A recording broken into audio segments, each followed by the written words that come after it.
This is the Retirement Lifestyle Advocates radio program. I am your host, Dennis Tubbergen. Glad you decided to tune in today.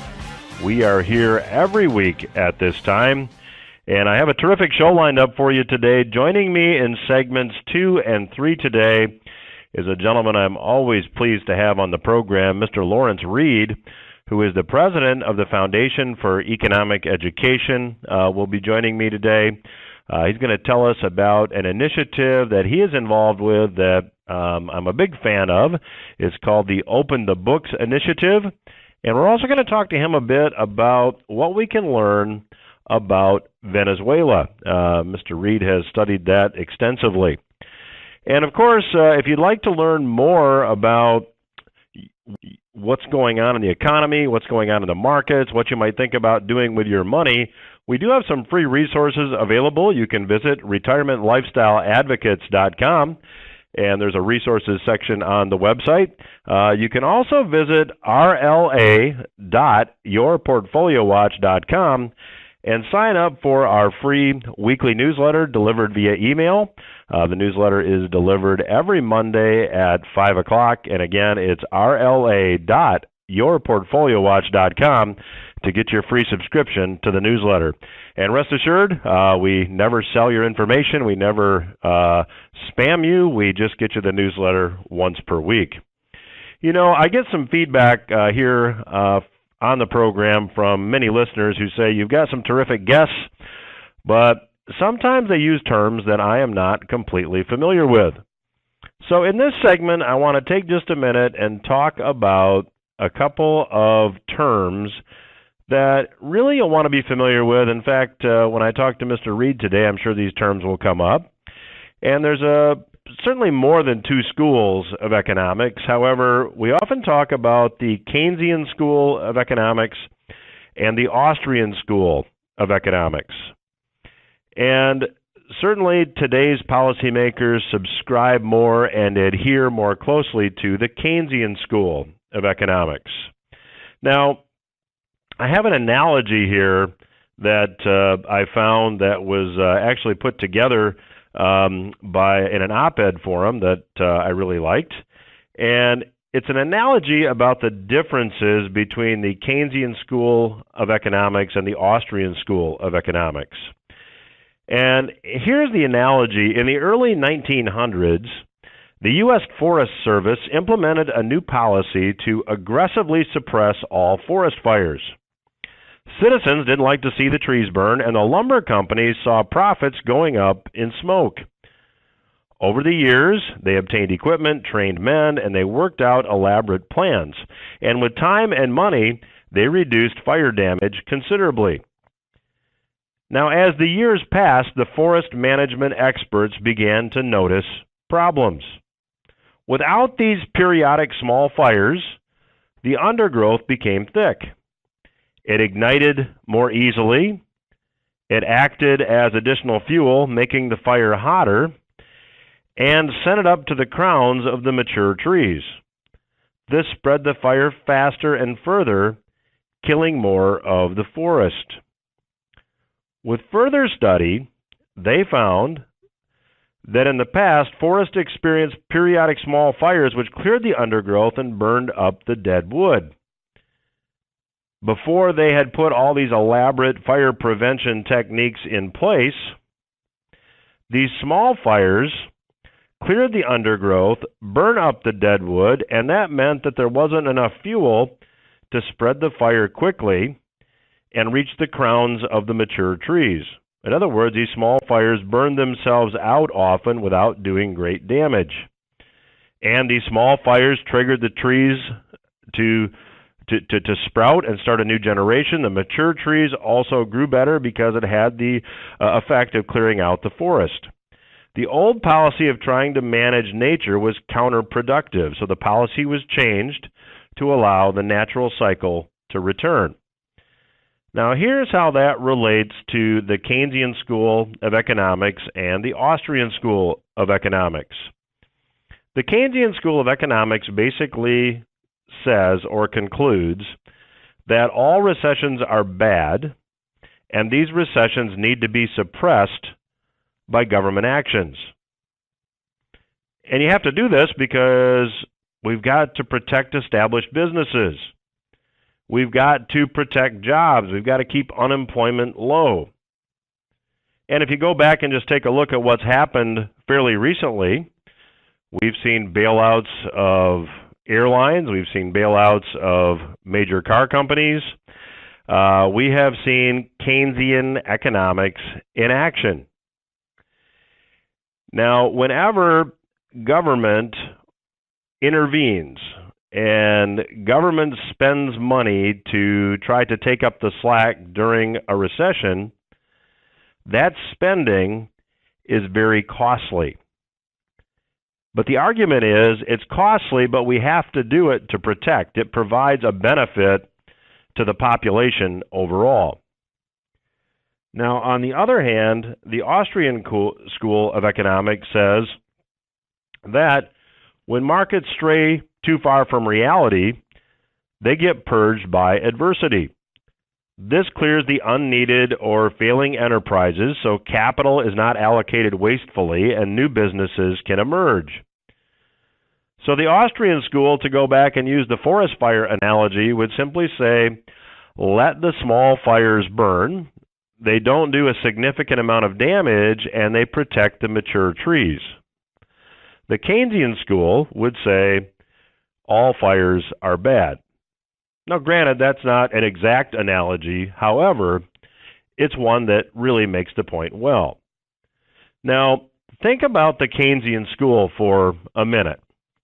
Where does the money come from for the government to take up the slack in a recession? Well, to answer that question, you really have to ask another one. If you want to know where the money comes from, the next logical question is, where do governments get the money? Where do governments get money to start with? Well, they tax the private sector. Governments don't produce anything. And what happens to tax revenue during a recession? A recession is defined, technically, as 2 consecutive quarters of economic contraction. That's a recession. Well, when the economy contracts, tax revenue contracts with it.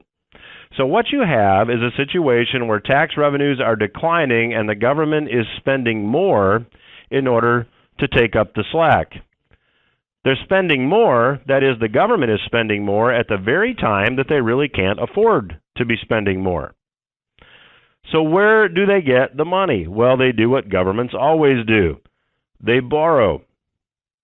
They borrow in order to spend. They borrow in order to put programs in place to ease the economic hurt, or what they perceive to be economic hurt, during these recessionary time frames. Now, here's why we have boom and bust cycles in the economy. Governments are really good at borrowing money, but they're not very good at paying that money back. So, when during periods of recession, when during down periods, down cycles in the economy, the government borrows money to spend to take up the slack, they don't when the economy resumes and recovers and tax revenues recover. They don't always, or rarely I should say, from my study, pay the money back. So when the next down cycle hits, they have to spend even more.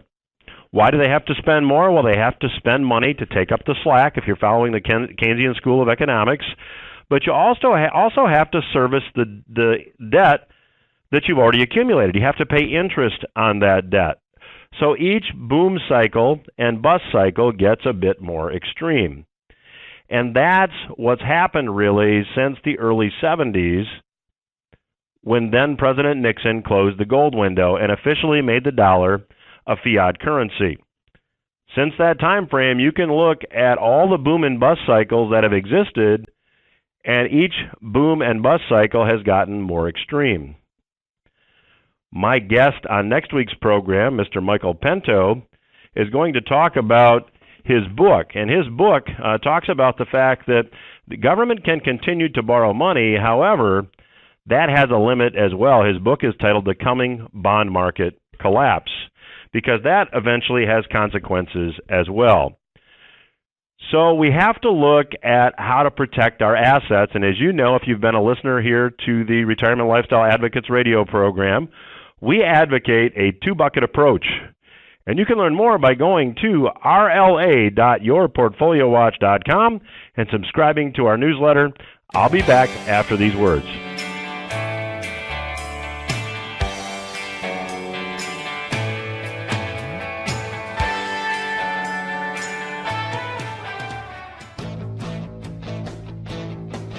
Dennis Tubbergen here, host of the Retirement Lifestyle Advocates radio program. Thank you for listening. I'd like to invite you to take advantage of a free resource that we have for our listeners. It's a weekly market and economic update that we call Portfolio Watch. It's a free newsletter delivered by email every Monday at market close. In it, we analyze market activity and give you a unique perspective on current economic conditions. To get the weekly Portfolio Watch report delivered to you each week free, just visit rla.yourportfoliowatch.com. That's rla.portfoliowatch.com. In Portfolio Watch, we track market and economic activity every week and monitor and update our forecast for your money. The website again, rla.yourportfoliowatch.com to get your free subscription.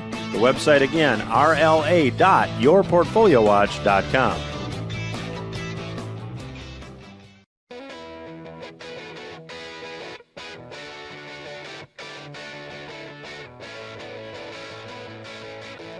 Welcome back to RLA Radio. I'm your host, Dennis Tubbergen. Joining me on today's program is a past guest I'm very pleased to have back on the program. Mr. Lawrence Reed is president of the Foundation of Economic Education. It's a terrific organization. I would encourage you to check out their website at fee.org. They're constantly posting articles. And Larry, first of all, welcome back to the program. Hey, thank you, Dennis. It's a great pleasure. And for our listeners maybe that are not familiar with your work at the Foundation for Economic Education, could you fill them in, please? I'd be happy to. The Foundation for Economic Education is focused on young people of high school and college age, and we, through a very robust website, fee.org, educate and inspire young people to ideas of liberty, free enterprise, and personal character. We also have seminars on campuses all over the world. And in fact, over this past year, we reached in person about 30,000 young people, but millions more, about 1 million unique visitors every month on the website. Well, that's terrific.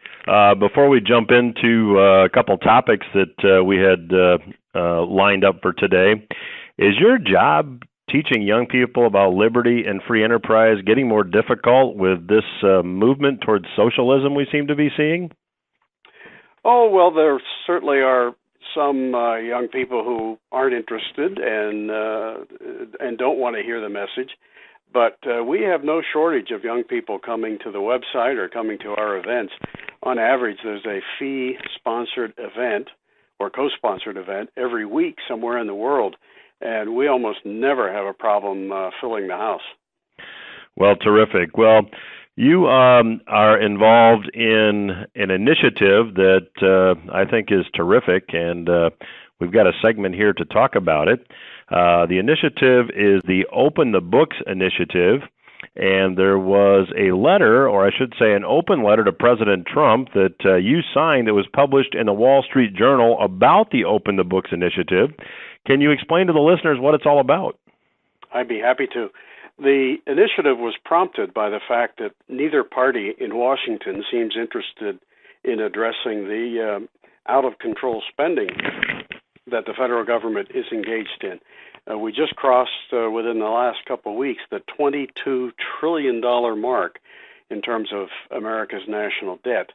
And this year's deficit alone, just in this single year's federal budget, the deficit may exceed $900 billion. So we're going to add almost another trillion to the national debt in just one calendar year. This is unsustainable. So the idea behind the Open Books initiative was to try to rustle up public support and support in Congress for addressing the spending problem. And if we have time, I'd be happy to tell you what some of the ingredients of that initiative are.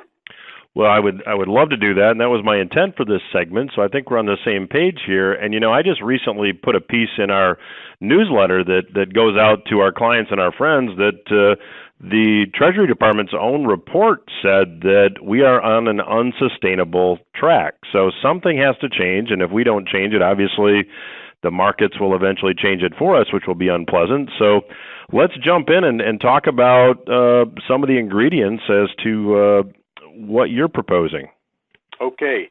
Your listeners can also learn a lot more about the Open the Books initiative if they just go to openthebooks.com. There they'll see the details of the proposal. There are 4 major steps to it. One is to have complete transparency, a transparency revolution, in fact, in federal spending. We think that every department and agency in the federal government should, with the exception of classified expenditures, should be made public and easy to see. And the mere fact of transparency may be culture changing, because a lot of people will say, wow, I didn't realize that this or that agency was spending this much or whatever it may be on these things. So I think before you can get spending under control, you have to show people what it is the government is spending on. And then close behind that, step 2 of the Open the Books initiative is to begin a war on waste. We'd like to see an immediate 10% cut in expenses at the White House and in government departments and agencies. They just keep getting more money every year, whether we have the money or have to print it or borrow it or not. And so that would start a war on waste, but there's so much more that needs to be done. Those are the first 2 steps. Well, Larry, let's talk a little bit about that, because when you look at the way the government can potentially deal with this deficit, and you mentioned $900 billion again this year, almost $1 trillion, they can either raise the money through taxes, or they have to cut spending, or they team up with the Fed, or the Fed prints money and engages in bond purchases, and that never has a happy ending either when you study history. So how do you propose that that you get the American public on board with cutting spending? It just seems to be a real uphill battle. It is, but I think that the openthebooks.com initiative begins to get people focused on the out-of-control spending. We're not even talking about it right now in Washington, or hardly at all. The focus is on everything from supposed Russia collusion to immigration, you name it. But the number one issue ought to be the fact that we're spending money we haven't got. We're mortgaging the generations to come.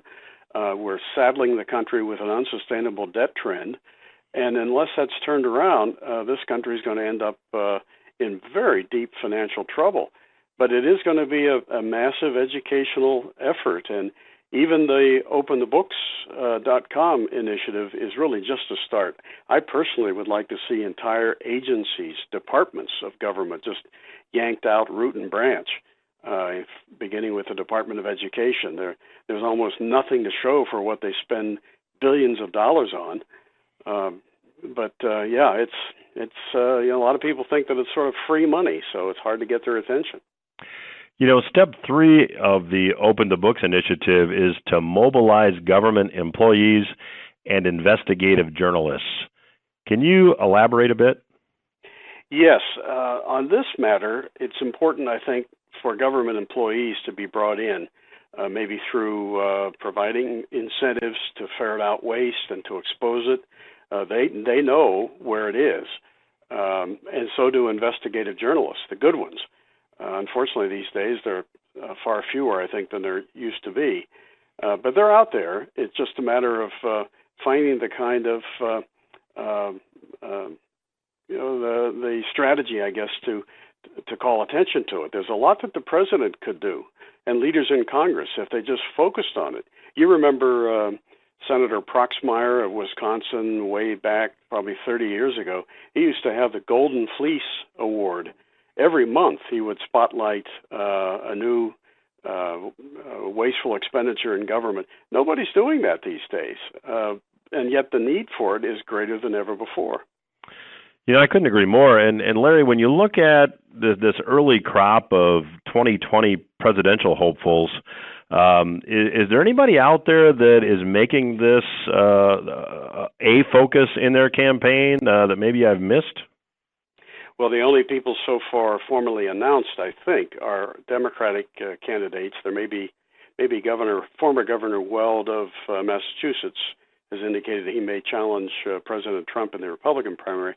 But so far, everything is on the Democratic side, and none of them, not a one, is serious about bringing federal spending under control. They all have their own laundry list of things they think the government should spend on or expand its spending on rather than reduce its expenditures. And you've got the Green New Deal people, half the Democrat candidates have already endorsed that. That's $93 trillion over the next 10 years in new spending, if something like that were to be adopted. So none of them are serious about this issue of federal spending. Yeah, and I had Professor Lawrence Kotlikoff on the program not long ago, and he pointed out that the fiscal gap of the United States is presently $200 trillion. So when you look at the national debt, as you pointed out at the beginning of this segment, that just exceeded $22 trillion. But when you add in unfunded liabilities of Social Security, Medicare, and other programs, according to Professor Kotlikoff, we need a couple $100 trillion in hand today to meet all future expenditures. So when you start talking about $93 trillion for the Green New Deal or $32 trillion for Medicare for all, those are really just programs that we shouldn't even be thinking about. Isn't that right? Yeah, absolutely. There was a time in this country when people thought sensibly about government spending, and you had politicians from both parties who would, from time to time, say, hey, it doesn't matter how much I like this or that or would like to do this or that, we just haven't got the money. But now everybody thinks it doesn't matter what we want to spend money on, we'll find it somewhere. But that translates into simply going deeper into debt or printing the money and reducing the value of the currency and setting ourselves up for a massive fall at some point in the future. So I would say that right now, though it's hard to get people's attention, if we don't do anything about this, we will get their attention when there's some kind of financial crisis over this, because these trends are unsustainable. Yeah, and while we have time in this segment, Larry, let's get to the fourth component of the Open the Books initiative, and that is report the progress to the public. How would you propose that be done? I think in this case, the president would have to take the initiative, and on a quarterly basis, monthly basis. Right now, it's sort of ad hoc, if at all. The administration ought to report to the public. Here's what we've saved. Here's where we've cut. Here are the agencies we're targeting for further reductions. Some kind of regular report that makes the headlines, that gets people's attention, so that they start to realize we've got to do something about this. So spotlight every success at finding and exposing waste and encourage more people to come forward to help us find more. Well, Larry, it seems to me that that would be good politics, because certainly there's a large segment of the American population that understands the consequences of debt and understands that this can't continue. And it seems to me that if the president or some candidate stood up and said, look, I'm going to eliminate spending every month and I'm going to get on TV and tell you what I did, it seems to me that would win over the American people. But maybe I'm a little bit old-fashioned. No, I think it would in many parts of the country, but there are some parts where the sentiment is so far to the left that, I'm not so sure we'd get to them. But you don't have to reach everybody to make substantial change. But, in New York City, that elects people like Mayor de Blasio, who is off the left deep end, and also Alexandria Ocasio-Cortez. I mean, what are those people thinking? That they could elect such people who have no end to the laundry list of things they think government should spend your money on. Well, Larry, I'm a big fan of your organization, the Foundation for Economic Education. The website is fee.org. If someone wanted to learn more about supporting your organization, can they get that information on the website? Absolutely. It's very easy to find. We invite people to contribute, to sign up for our free email service. Everything that we do is on the website, including a notice of forthcoming events. Well, I am on the email list. I enjoy it very much, and I would encourage the listeners to do that as well. I will continue my conversation with Mr. Lawrence Reed of the Foundation for Economic Education when RLA Radio returns. Stay with us.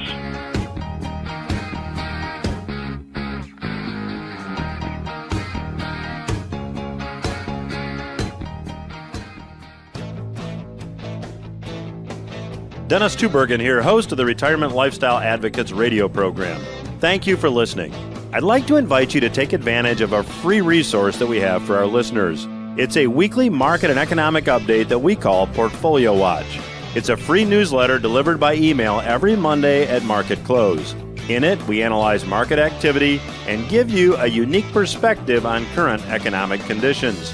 To get the weekly Portfolio Watch report delivered to you each week free, just visit rla.yourportfoliowatch.com. That's rla.portfoliowatch.com. In Portfolio Watch, we track market and economic activity every week and monitor and update our forecast for your money. The website again, rla.yourportfoliowatch.com to get your free subscription. The website again, rla.yourportfoliowatch.com.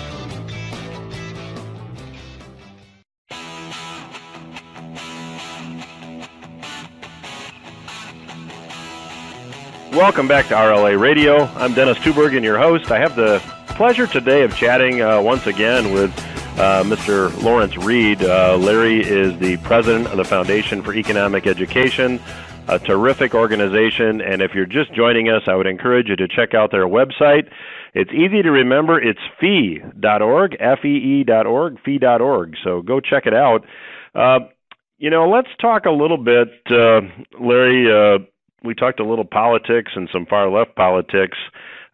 Certainly when you take a look at what's going on in Venezuela, which we have been following here on the program at least every couple weeks, it is simply chaos. Inflation of over 1,300,000%, as I recall, officially. How did they get there? Venezuela, Dennis, is an example of going for socialism whole hog instead of by steps. A country that swallows this poison and swallows it energetically and in a major dose inevitably ends up in this kind of a mess. Hyperinflation, the concentration of power, the erosion of democratic values and institutions, and the impoverishment of the great majority of the people. 20 years ago, Hugo Chavez came to power in Venezuela. It was a relatively free country at the time and the richest in Latin America. Now it is very unfree with media that's closed down, with erosions of freedoms of press, assembly, and speech, and what have you, and power concentrated pretty much in a single man's hand.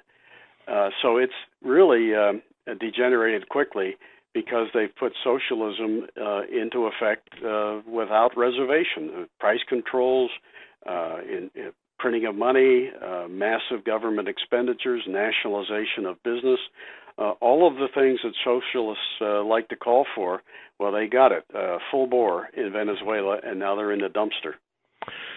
So, Larry, you wrote an article about this, and I'm going to quote just a little bit from the article.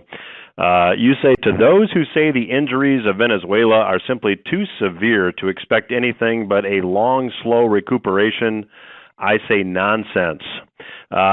Strong statement. So if Mr. Larry Reed is in charge of Venezuela, how do you get Venezuela back on its economic feet? Well, we have examples in the not-too-distant past of countries that have been thoroughly messed up by socialism and then turning themselves around in short order. If you get the right ideas and the right people in place, you can take a ravaged economy and put it on the road to recovery pretty quickly. Best example I can think of is Germany right after World War II. If you just imagine West Germany, defeated, devastated, divided, occupied by foreign powers. They had hyperinflation. They'd had all those years of socialism under the Nazis. And yet, within 10 years, the whole world was talking about the German economic miracle in the mid to late 1950s. And what happened was a man named Ludwig Erhard unshackled the economy overnight. He went on radio on a Sunday in 1948, and he told the people of Germany, we're going to have a sound currency. We're going to cut the size and the expenditures of government. We're going to cut taxes. We're going to have free trade. He put in place all the policies that were precisely the opposite of socialism and of the old Nazi regime. And it was a miracle. And the same thing was true in Hong Kong after World War II, and New Zealand in the 1980s. So you don't find any example of a country ravaged by capitalism and then turned around positively by socialism. The examples are only in the other direction. So Venezuela needs to dramatically free itself and reduce the size and intrusiveness of government once this socialist regime is overthrown. And Larry, you mentioned a sound currency, and just to bring up something that we talk about here on the program occasionally with some of our guests, it seems that with every currency in the world today being a fiat currency, that we have this race to the bottom, if you will, going as far as currencies are concerned. There seems to be devaluation going to try to win the export game, which is obviously a zero-sum game. To what extent how would you describe a sound currency in today's environment? A sound currency, whether it be something like a precious metal currency or a cryptocurrency, or even something that's pegged to a value based upon a basket of currencies or to the dollar. In any event, it has to be something that whose supply is, if not constant, at least predictably stable. That's the issue right now in Venezuela. The money supply is not stable. They're printing it like crazy, and the Venezuelan currency, as a result, is virtually worthless. So even if they were to abandon their present currency and tie a new one to the dollar, even though the dollar is itself a fiat currency, at least for the moment, it would be a tremendous stability compared to what they have now. I'm very friendly ultimately to a precious metal backing for a currency. I think the gold standard served us well. Venezuela should consider that. But more likely, I think, in the near term is dollarization, tying the Venezuelan currency, the new currency that hopefully they'll adopt, to the dollar, because there are precedents for that in the region. Most recently, Ecuador, that has now had 20 years of stability compared to the hyperinflation they had just 20 years ago. And Larry, if you go back to pre-Chavez days and take a look at the economic condition of Venezuela, a very wealthy country, net oil exporter. They were even a net agricultural exporter, as I recall. And when you start talking about the elimination of property rights and some of the things you mentioned in your article, you very quickly turn a relatively wealthy country into a poverty-stricken country. So how quickly do you think Venezuela can get back to what they once were if the right steps were followed? Well, if they take their medicine and implement a sound currency and lower taxes and secure property rights, I think within 5 or 7 years, we could be talking about the Venezuelan economic miracle. I mean, they have at this point no place to go but up. The economy is in absolute shambles, and several million people have fled. I think you'd have people coming back and bringing capital with them in a new regime if you had government in its proper place, a sound currency, and secure property rights. Free markets can cause ravaged economies to rebound very quickly. It might take a decade before they get back to where they were 20 years ago, but I think it's entirely possible. In your article, Larry, you mentioned free trade. You mentioned it just now. What's your take on what's going on now with the trade war with China and tariffs? Historically speaking, not a great track record as far as imposing tariffs, but what's your take on what's going on now between the U.S. and China? Well, there are real issues between us and China. The theft of intellectual property and some of the deals that the Chinese arrange or impose upon foreign businesses, including American, those should be negotiated away. And I think the president is trying to do that. I'm very concerned, though, about raising tariff rates, even if they're intended to try to bully the other countries into lowering their rates. Usually trade wars don't end up that way. They just end up escalating. However, at the moment, I'm crossing my fingers because there are some indications that maybe this administration and some of our trading partners will end up declaring a truce in the trade war and reducing barriers across the board. If that should happen, I would applaud. I think it would be fantastic. But I worry very much that tit-for-tat tariff imposition usually ends up not going in that favorable direction. Well, let me get your take too, Larry. We haven't shied away from politics in our interview today. Let me get your take on this wealth tax that we have presidential hopeful Elizabeth Warren proposing. I have said that I certainly don't trust that if a tax like that were implemented, that the thresholds would remain constant. We know that's happened with the income tax, that sooner or later everybody's paying it. But what about this whole soak the rich or super rich mentality, and what type of economic effects might it have? I think it's pure demagoguery. It's a way for people like Elizabeth Warren to buy votes. They're pitting one group of people against another. They're raising expectations that there's this big pot of money out there. If we just go swipe it, we can fund all kinds of government spending. There are only 515 billionaires in the entire country. If you took every penny that they had, everything that they have, you'd have enough money to run the government for a few months, and that would be the end of it, because they're not going to come back next year and create wealth or make investments, hire people, start businesses, or grow businesses in that kind of an environment. So what people like Elizabeth Warren don't understand is that the wealth of the wealthy is often very mobile, and you punish them enough, and they're going to say, well, I'm out of here. I'll go someplace else. And so you never get as much as you think you're going to get. And in any event, it's a pittance compared to what they want to spend in Washington. Yeah, so Larry, we are nearing the end of our time together here. Let me just ask you, and we've got a minute and a half or so left, if you were setting U.S. tax policy, let me know what you think is the most effective tax or tax policy from an economic standpoint. Of course, we tax because we spend, and there's no amount of or no kind of taxation that's ultimately going to be good or fair if you spend too much.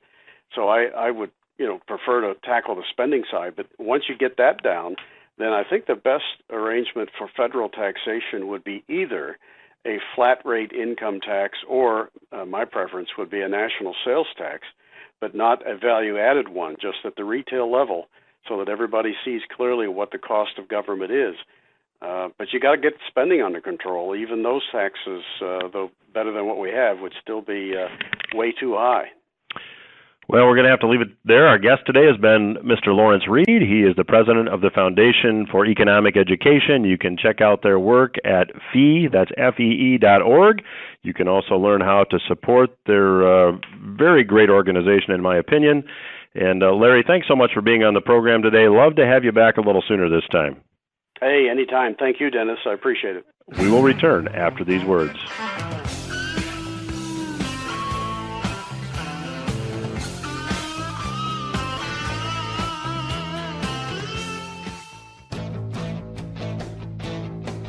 Dennis Tubbergen here, host of the Retirement Lifestyle Advocates radio program.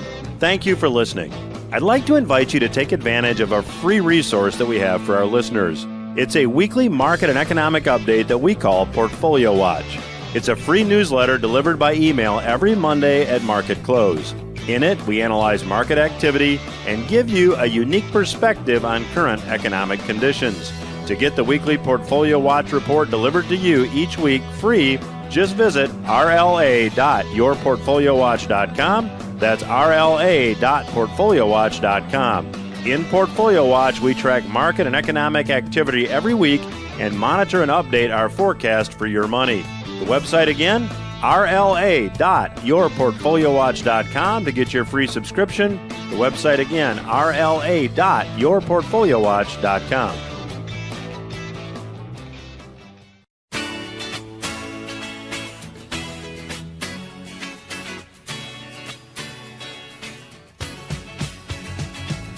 Welcome back to the Retirement Lifestyle Advocates radio program.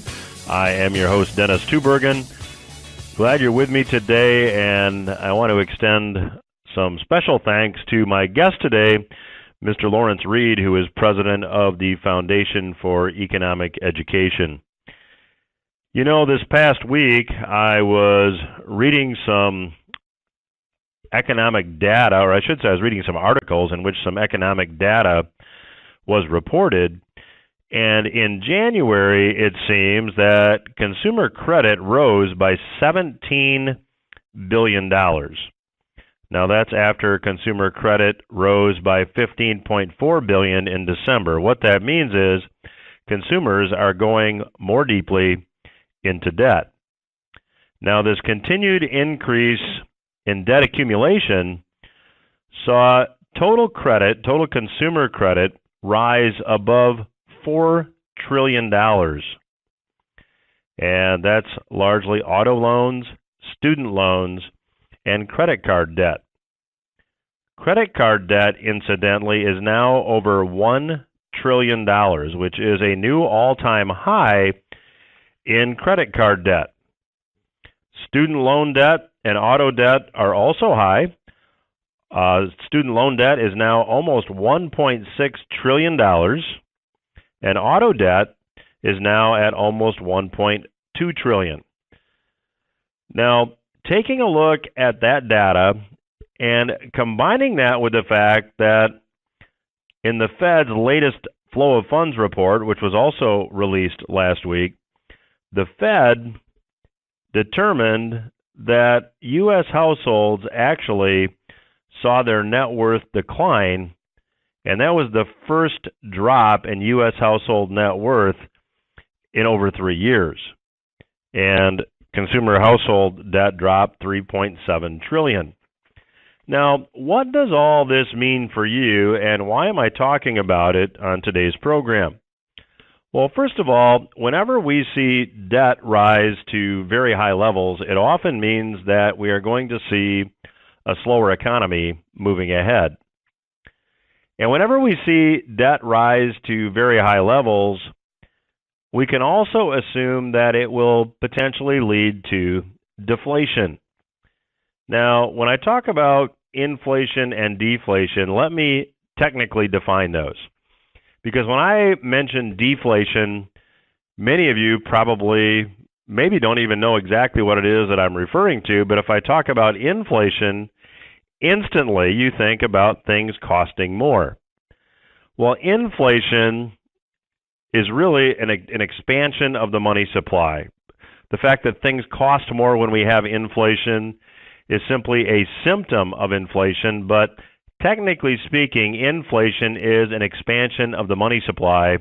When the money supply expands and money doesn't buy as much and it's not worth as much, that means that consumer prices go up, at least nominally speaking. Now, deflation is the exact opposite of inflation. Deflation is a contraction of the money supply. Now, here's a very important point of which a lot of people are not aware. Deflation occurs because over 95% of today's money is debt. You see, when credit card debt went to over $1 trillion for the first time in U.S. history just recently, those people that went out and charged certain goods, charged certain services to their credit cards, may have done so because they didn't have the money to pay for them. And someone going out and buying a car and taking an auto loan typically does that because they don't have the money to pay for a car. So debt or credit spends exactly like money. However, when you take a look at currency in circulation and you take a look at all money that's not currency, over 95% of today's money is debt. It's not currency. It's money owed to someone else. Now, when there's too much debt for the debt to be paid and debt goes unpaid, it means that money disappears from the financial system. In the workshops and seminars at which I speak all around the area, I talk about money going to money heaven. And let me just give you an example to make this point clear. If you go back to the last real estate bubble prior to the financial crisis back in 2007 and 2008, there were a lot of banks out there that were making 100% loans, 100% of the home's value would be loaned to the home buyer. So in other words, no money down mortgages. In fact, they're actually doing it again.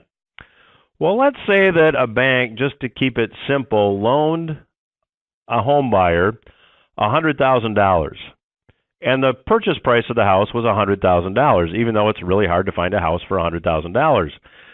Now let's say that the home buyer is making payments on the mortgage, and let's say that a year passes and now all of a sudden the real estate market crashes, because that's typically what happens when you have too much debt. We get deflation and the value of real estate deflated. Well, let's just say that the house is now worth not $100,000, but the house is now worth $60,000, and the buyer of the house decides to walk away. The bank now gets the house back because the house collateralized the loan, and the bank now gets $60,000 for the house. They loaned $100,000, they get back $60,000, $40,000 disappeared. It went to money heaven, and the money supply contracted, and we have deflation. Whenever we see debt reach levels like we're seeing today, and I can't tell you exactly when it's going to happen, but we do know this. We know that debt accumulation has to be limited. Debt accumulation has to be finite. You cannot continue to increase debt levels infinitely, because you have to have the money to be able to make the payments. So when you have an economy that grows or expands through debt, when debt accumulation reaches its limit, we enter the bust portion of the boom and bust cycle, and that's what we have been talking about. In the first segment today, I talked about the fact that when the bust part of the cycle hits, Keynesian economists say the government needs to get involved and take up the slack. That creates more government debt and really just compounds the problem. Now, we have a lot of resources available for you to learn more. Remember, no one cares as much about your money as you do. And I would encourage you to learn more by visiting the website, retirementlifestyleadvocates.com, retirementlifestyleadvocates.com. On the site, we have a whole resource section for you to learn more. That's our program for this week. Hope you got something you can use. We'll talk again next week.